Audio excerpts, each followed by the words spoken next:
La chefferie traditionnelle et la jeunesse du village d'Akwedo, reçue par le ministre d'État, ministre de l'Intérieur et de la Sécurité, Ahmed Bakayoko. Une rencontre qui s'inscrit dans le prolongement de celle qui avait abouti à la réouverture de la décharge publique d'Akwedo le jeudi dernier.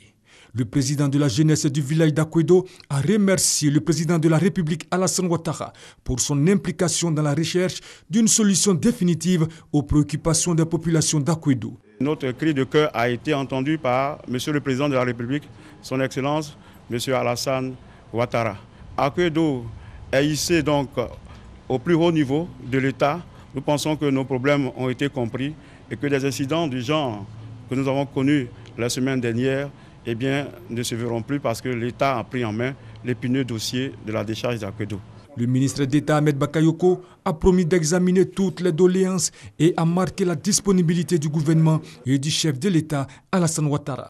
Pour rappel, le ministre d'État Ahmed Bakayoko, lors de son déplacement dans le village d'Akwedo, avait promis de poursuivre le dialogue afin de trouver des solutions aux préoccupations de la communauté villageoise qui abrite la décharge publique d'Akwedo depuis 1965. Souhaité par le groupe de représentants du système des Nations Unies en Côte d'Ivoire et voulu par le ministre des Ressources animales et halieutiques, la rencontre sur la lutte contre la grippe aviaire s'est tenue ce vendredi 3 juillet.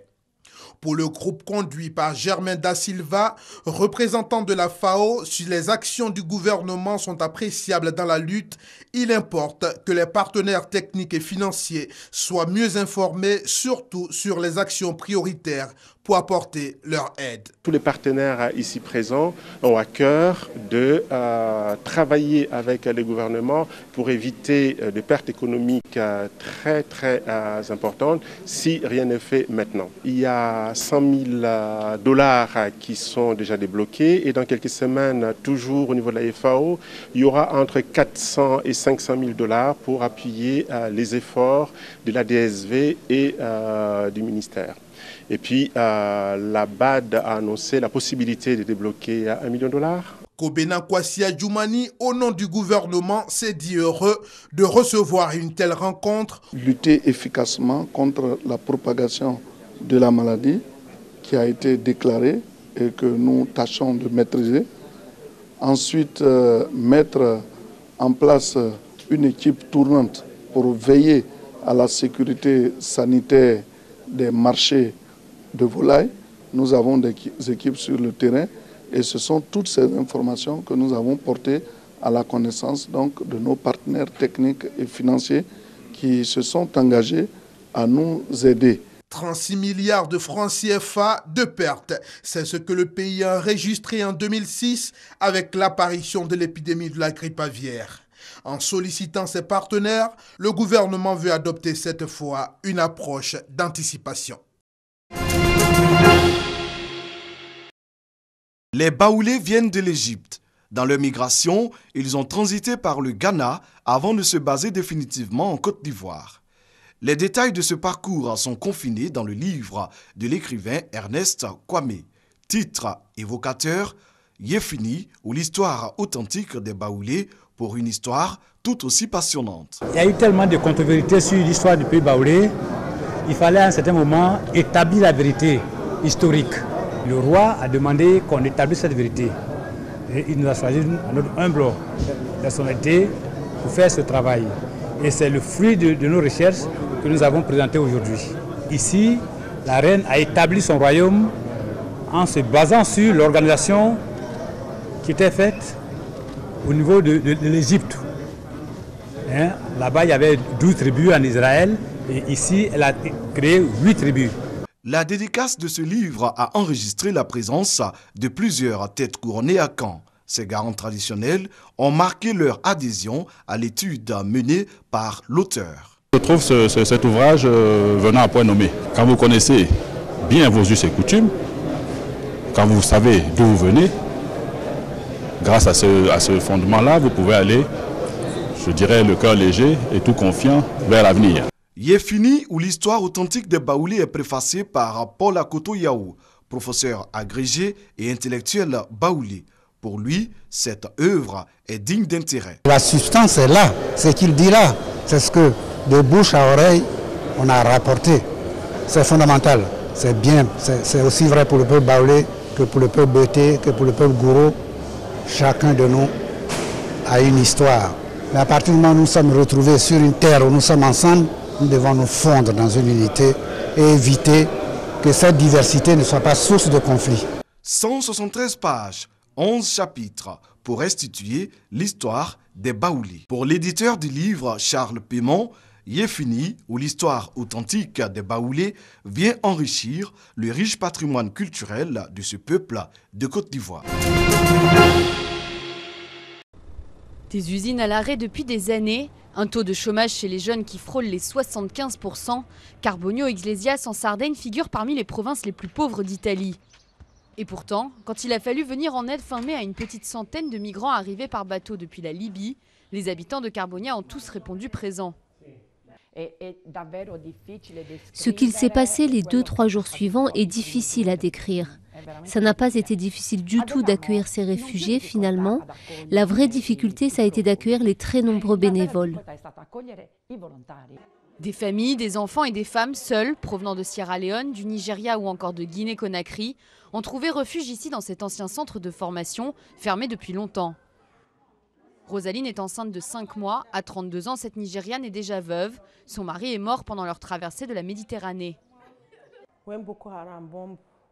Lorsque Boko Haram a bombardé mon magasin, mon mari et moi sommes partis pour la Libye. Lorsque nous sommes arrivés là-bas, mon mari a trouvé du travail en tant que plâtrier. Mais un jour, quand il rentrait du travail, la police l'a arrêté, a pris son passeport et l'a emprisonné. Il a passé 10 mois détenu. Lamine, lui, a quitté la Sierra Leone. Pauvreté, épidémie d'Ebola, il rêvait d'une meilleure vie en Italie. La dure réalité l'a bien vite rattrapé. Depuis que nous sommes arrivés ici, nous nous sommes reposés 5 jours. Et après ça, nous sommes allés partout, mais pas de travail. Mais les grandes villes du nord de l'Italie les plus riches sont catégoriques. Plus question d'accueillir de nouveaux migrants. Au sud, l'aide continue malgré une situation économique très défavorable. Ces ouvriers de l'usine d'aluminium Alcoa, près de Carbonia, sont au chômage technique depuis 2 ans et demi. Certains d'entre nous sont allés donner un coup de main au centre d'accueil pour migrants, car il y en avait vraiment besoin. Nous, en tant que Sardes, on a la réputation d'avoir le sens de l'hospitalité. Mais je pense que le chômage et l'immigration sont 2 problèmes distincts. Eux, les pauvres, ont fui la guerre. Plus de 60 000 migrants sont arrivés en Italie depuis le début de l'année et des dizaines de milliers d'autres sont attendus dans les prochains mois. Une situation qui provoque de vives tensions en Italie même, mais aussi au sein des partenaires européens appelés à leur tour à plus de solidarité.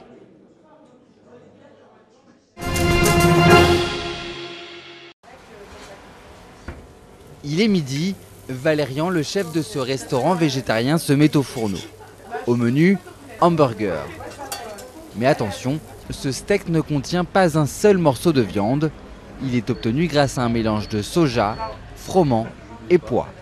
Aujourd'hui, la viande, on ne sait pas ce qu'on mange. Un coup, on nous dit tiens, c'est du bœuf, et en fait, on se rend compte qu'il y a plein de conneries à l'intérieur. Donc là, au moins, je suis sûr de ce que je vais avoir à manger. Je retrouve ce petit goût de. Je sais pas, c'est un bœuf, tu sais, c'est un peu fumé, c'est bon, quoi. Du bœuf, du poulet, mais aussi du porc. Voilà pourquoi ce commerce s'est autoproclamé boucherie végétarienne. Un concept nouveau en France, mais déjà largement adopté aux Pays-Bas. Les produits sont obtenus à partir d'une pâte végétale portée à moins 30 degrés avant d'être compressée pour lui donner la consistance de la viande. Une offre destinée aux végétariens, mais aussi aux flexitariens, des carnivores qui souhaitent réduire leur consommation de viande.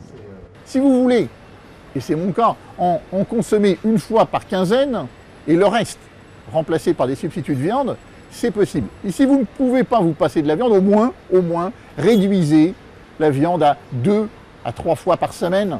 Et déjà, vous aurez fait un effort immense pour réduire la production de gaz à effet de serre.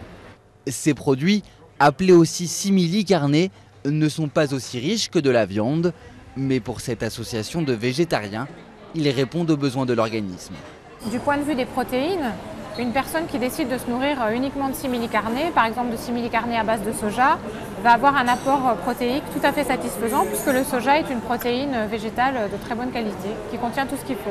Certaines enseignes de la grande distribution commencent elles aussi à commercialiser cette viande 100% végétale.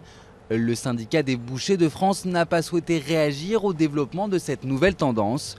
De son côté, le propriétaire de la boucherie végétarienne pense déjà à s'agrandir.